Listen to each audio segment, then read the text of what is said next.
Hi everyone, welcome back to Tool Talk. I'm Sharon, and today for Tool Talk, we are going to be talking about bezel punches, which is what's in this box here. I've had these for years, so of course the label has come off, but let's see. So this is what they look like. These are a tool that are meant to make your smaller bezels much smoother. You can actually see like this one's not like even a very big punch. So these are definitely meant for smaller bezels. I use them a lot for tube setting. And what I want to show you today and what I want to talk about today is all of the ways that they can help make your settings better, and also talk about a few of the limitations, some things that I experienced when I first started using them and what I've had to learn about them over time. So what I'm going to do is turn my camera down and I'm going to walk you through how I use this really, really useful tool. Out of each bezel punch has this kind of like hollowed out concave shape, and these are steel tools, so they are meant to be kind of like bright and shiny finishing for your pieces. So I had this piece that I made as a test piece for a tube setting class, and I just want to show, we'll see if I can get it to focus a bit. So you can see like these bezels turned out nice and smooth around the edges. And that's because I used a bezel punch to finish them. So the way that I was taught to do bezels in the beginning was, of course, like you use something like this square tool and you push it over the four corners. Like that's kind of like a standard way of doing bezel settings. You push four corners in to tack it in place, and then you use something like this, or you might use something like this, a burnisher, to burnish around and get a nice, smooth, and complete bezel. So now the issue that I've run into over the years is that whenever I was doing small bezels, it was actually a lot harder to get those four corners down without it kind of looking a little wonky. And so I went in search of something that would give me a smoother finish. One time at a job, somebody came in one day with these bezel punches, and apparently these are like a known tool for jewelers, but I had never seen them before. So this was a total revelation to me that you could actually use a tool like this and get a much smoother finish than what I was getting just by hand. Now, all of these, of course, come, let's see if I can get this under here. These all come in different sizes, all the way from like super teeny tiny, like this one over here, probably like less than a millimeter, probably like even half a millimeter.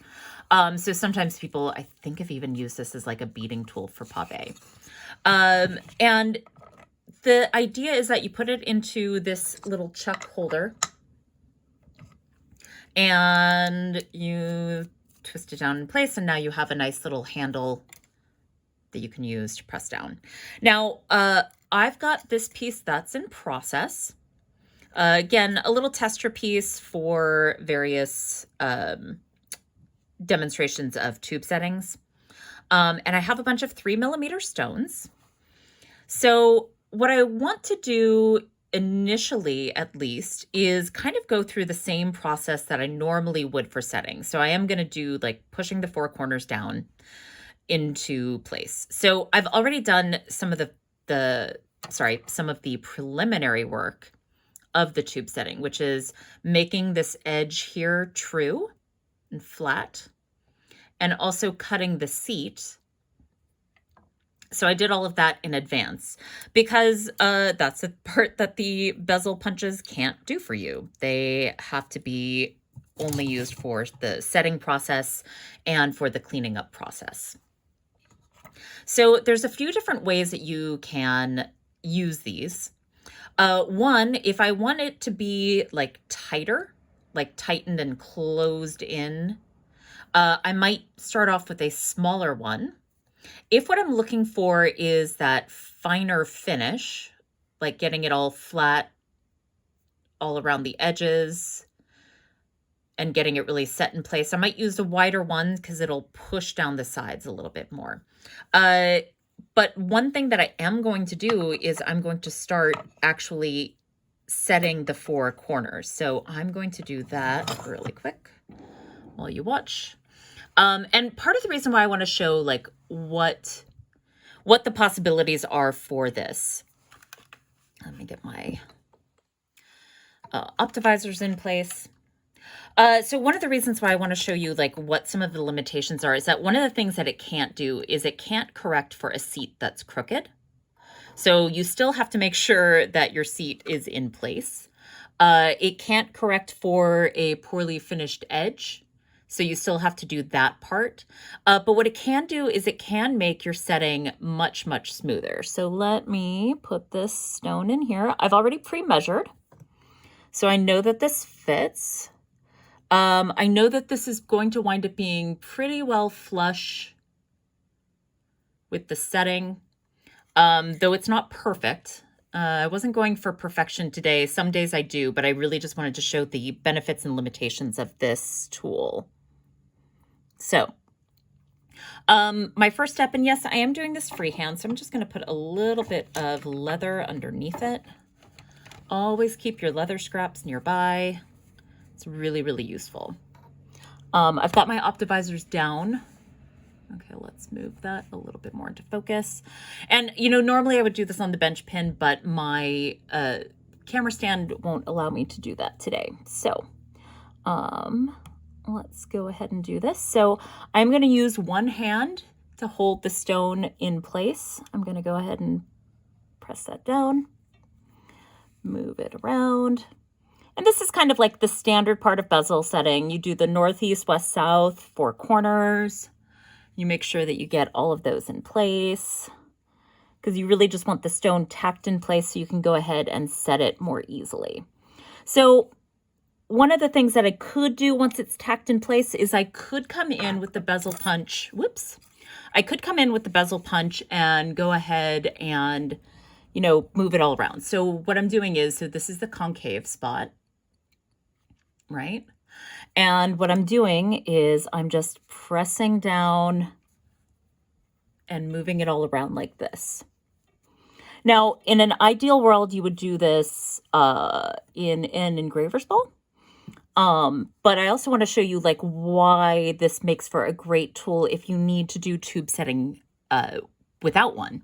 So if you haven't worked up to the point yet where you have an engraver's ball, because I know those can be like a few $100, whereas a set of bezel punches is usually under 50, though I would also double check the prices. So this is one of those tools that can kind of be like a stopgap measure if you haven't yet worked your way up to being able to afford an engraver's ball, but you still want that nice, smooth, round setting that you can get as a result from using an engraver's ball because you can spin the setting around. These make a great kind of stopgap tool to still be able to get a nice, clear, and round and even setting. And I'm going to try to, let's see if we can focus that a little bit. So you can see, like, even though I pressed the 4 corners in, just a few rounds of using the bezel punch actually did a pretty good job. So now the only thing is, I don't know if it's actually tightened yet. So I'm going to keep coming around like this.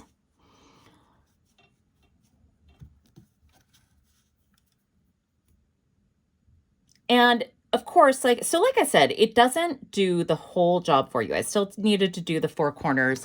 I'm still going to come in with my tool here and poke underneath and make sure that it's not loose, and it is a little loose. So I'm going to come in with the smaller bezel punch.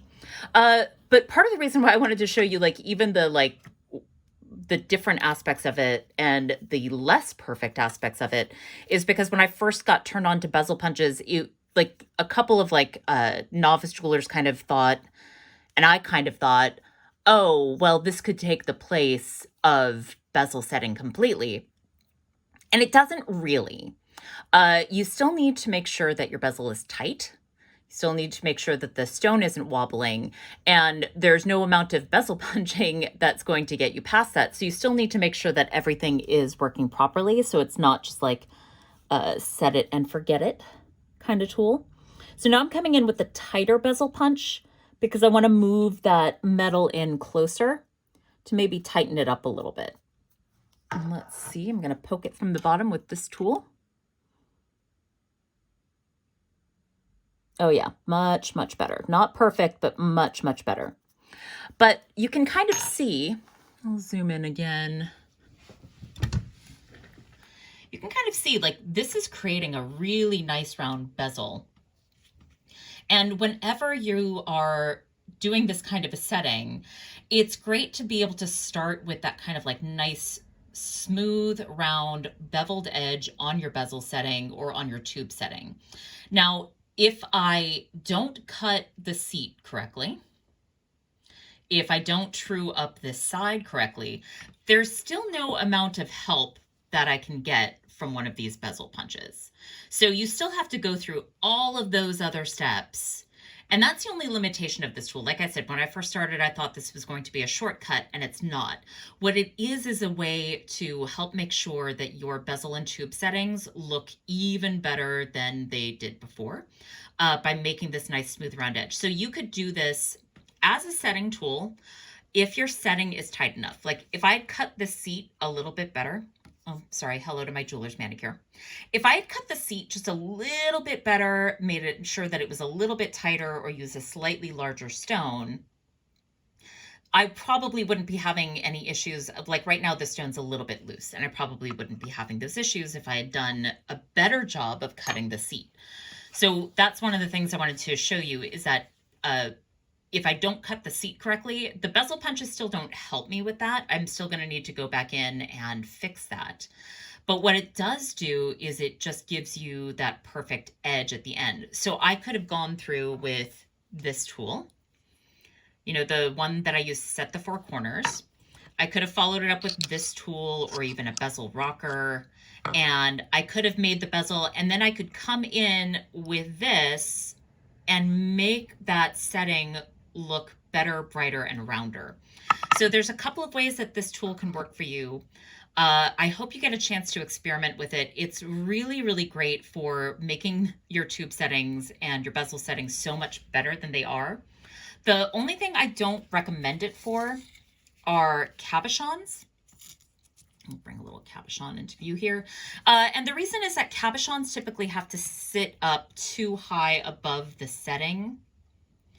And the chances are that your cabochon, like even if it's a sapphire or if it's a ruby, your chances are really good of scratching it because the insides of these tools, while they're steel, are not perfectly smooth. Though I'm sure you could probably use something to make it that way, but you're still going to be rubbing a steel tool against a softer stone. So I don't recommend this method for cabochons, but they are perfect for these small faceted stones. So that's it for the bezel punches. This was just a quick demo to show you the benefits and the limitations of it. I do, again, think that they're a great tool, especially if you're in between tools and you're not yet ready for that engraver's ball to get that nice, smooth, round finish. These make a great alternative that you can do handheld at your bench.